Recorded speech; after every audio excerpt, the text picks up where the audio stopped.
And tonight, people are speaking out, reacting to what each candidate had to say. 7 Action News reporter Jane Park joins us live from Wayne State's campus. Jane. Well, Heather, some of those undecided voters told us they still weren't completely sold on who they will vote for, but they did say this town hall was informative, and they're glad they got to see the candidates go head-to-head.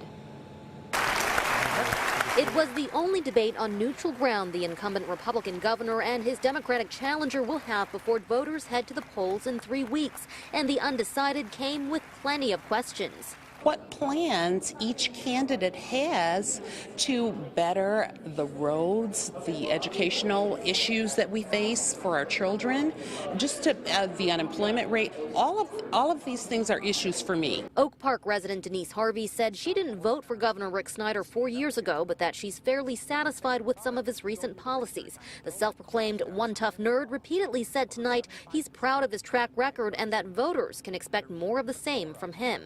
So let's keep this momentum going for the next 4 years. His top priorities: better job training for skilled workers, create more jobs, and education.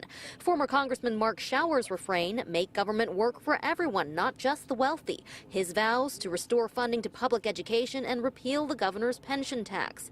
Don Graham of Ellen Park wanted to know how the candidates would ensure public safety. Our cities are really struggling with revenue to put out a full force to take care of the public safety for all the communities. While Snyder said his Secure Cities partnership brought crime rates down in Michigan's most dangerous cities, Schauer questioned whether we're depending too much on individual municipalities to raise millages to pay for police and fire services.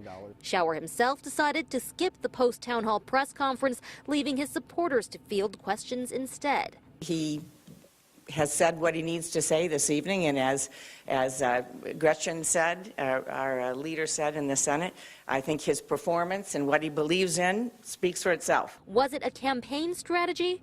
And what was the strategy behind Governor Snyder's reluctance to take a stance on gay marriage? The Dems think it's telling. What we need from a governor is values. Someone who's going to fight for people in the state. I respect Michigan's Constitution. If the voters want to change it, that's their prerogative. The runaway winner of the debate? Debatable. There are no plans for another face-off before November 4th, but voters say tonight's town hall sheds some light on who they'll be sending to Lansing.